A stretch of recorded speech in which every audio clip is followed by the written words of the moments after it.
जय श्री कृष्ण दोस्तों, आपका स्वागत है आपका अपना चैनल लॉर्ड ऑफ धर्मा वचन। दोस्तों, आज हम आपको बताएंगे जन्माष्टमी की कथा। तो हम शुरू करते हैं। राक्षसों के अत्याचार युग में पृथ्वी पर अत्यधिक बढ़ने लगे थे। पृथ्वी की गायें रूप धारण करके अपना दुख सुनाने और अपने उद्धार के लिए ब्रह्मा जी के पास गई। ब्रह्मा जी सब देवताओं को साथ लेकर पृथ्वी पर विष्णु के पास क्षीर सागर ले गए। उस समय भगवान विष्णु अनंत शैया पर शयन कर रहे थे। विनती और स्तुति करने पर भगवान की निंद्रा टूट गई। ब्रह्मा जी और वहां एकत्र समस्त देवतागण को देखकर उन्होंने उनसे आने का कारण पूछा तो पृथ्वी बोली, भगवान, मैं पाप के बोझों से दबी जा रही हूँ, मेरा उद्धार कीजिए। यह सुनकर विष्णु जी भगवान बोले, मैं ब्रजमंडल में वासुदेव की पत्नी देवकी के गर्भ से जन्म लूंगा। तुम सब देवतागण ब्रजभूमि में जाकर यादव वंश में जाकर अपना शरीर धारण करो। इतना कहकर भगवान अंतर्ध्यान हो गए। इसके बाद देवता ब्रजमंडल में जाकर यदुवंश में नंद, यशोदा तथा गोप और गोपियों के रूप में पैदा हुए। द्वापर काल के अंत में मथुरा नगरी में राजा अग्रसेन राज करते थे। राजा अग्रसेन के पुत्र का नाम था कंस। कंस ने अग्रसेन को बलपूर्वक सिंहासन से उतारकर बंदी बनाकर जेल में डाल दिया और स्वयं को राजा घोषित कर दिया। कंस की बहन देवकी का विवाह यादव वंश के कुल में वासुदेव जी के साथ तय किया गया था।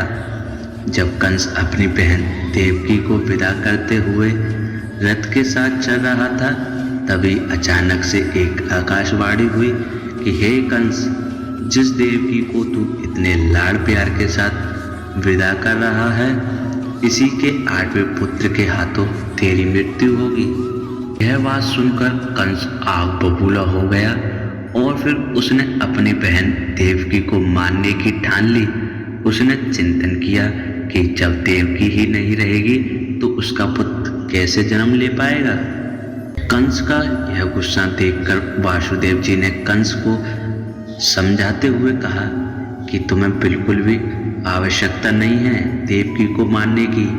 आवश्यकता तो तुम्हें अपनी बहन देवकी के 8वें पुत्र से है, इसलिए देवकी को क्यों मारना। अंत है, कंस देवकी की 8वीं संतान में तुम्हें सौंप दूंगा, फिर तुम्हारा जो मन आए वो उसके साथ करना। कंस ने वासुदेव जी की बात मान ली। इसके बाद कंस ने वासुदेव जी और अपनी बहन देवकी को कारागार में डाल दिया। तत्काल नारद जी वहां आए और कंस से बोले कि यह कैसे सुनिश्चित किया जा सकेगा कि देवकी का 8वां गर्भ कौन सा होगा। गणना प्रथम गर्भ से या फिर अंतिम गर्भ से होनी चाहिए। कंस ने नारद जी की सलाह को मान लिया एवं देवकी के गर्भ से जो भी संतान ले जन्म लिया उन सभी को जान से मारने की ठान ली। अपनी सोच के अनुसार कंस ने एक एक करके देवकी के 6 पुत्रों को बेरहमी से मार डाला। भाद्रपद मास को रोहिणी नक्षत्र में कृष्ण पक्ष की अष्टमी को श्री कृष्ण जी का जन्म हुआ। कृष्ण जी के जन्म लेते ही जेल परिषद में मौसम प्रकाशम हो उठा। वासुदेव और देवकी जी के सामने गदा चक्र, शंख और पदाधारी चतुर्व्यूह भगवान ने अपना रूप प्रकट करते हुए कहा कि अब मैं शिशु का रूप धारण करता हूँ। तुम मुझे फौरन गोकुल में नंद जी के घर ले जाना।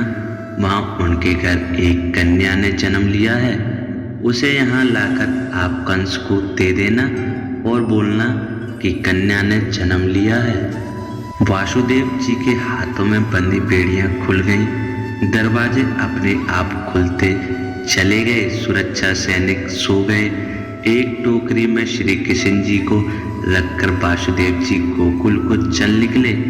मार्ग में यमुना नदी श्री कृष्ण जी के चरण स्पर्श करने के लिए उफान मारने लगी तो श्री कृष्ण जी ने टोकरी से अपने पैर नीचे लटका दिए।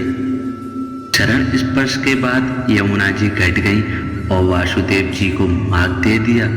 वासुदेव जी यमुना नदी पार करके गोकुल में नंद जी के घर पहुंचे।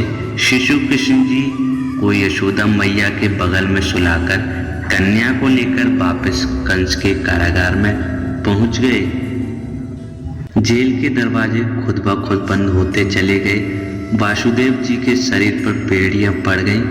पहरेदार जग गए। कन्या के रोने की आवाज कंस के कानों तक पहुंच गई।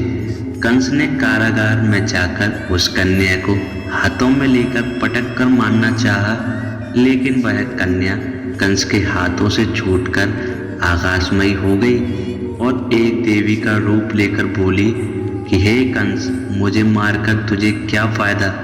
पहुंचने वाला तुझे मारने वाला तो जन्म लेकर गोकुल कब का पहुंच चुका है। यह सब सुनकर कंस घबरा उठा। कंस ने श्री कृष्ण जी को मारने के उद्देश्य से कई राक्षसों को भेजा, कई मंत्र रचे। श्री कृष्ण जी ने अपनी माया से सभी राक्षसों को मार डाला। बड़े होने पर श्री कृष्ण जी ने अपने मामा कंस को मारकर अपने नाना अग्रसेन जी को राजगद्दी दिलाई।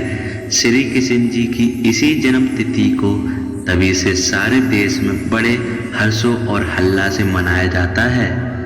अब हम बताएंगे हिंदू धर्म में कृष्ण जन्माष्टमी का महत्व। श्री कृष्ण जन्माष्टमी का महत्व का अंदाजा इसी बात से लगाया जा सकता है कि शास्त्रों में इसके व्रत को व्रतराज कहा जाता है। मान्यता है कि इस एक दिन व्रत रखने से कई व्रतों का फल मिल जाता है।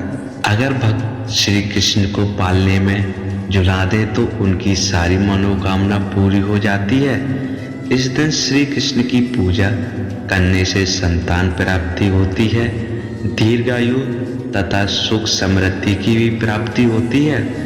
श्री कृष्ण जन्माष्टमी का पर्व मनाकर हर मनोकामना पूरी की जा सकती है।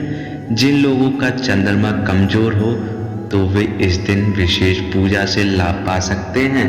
अगर आपको वीडियो अच्छी लगी हो तो लाइक करें, कमेंट करें और ज़्यादा से ज़्यादा शेयर करें और हमारे चैनल से जुड़ने के लिए सब्सक्राइब करें।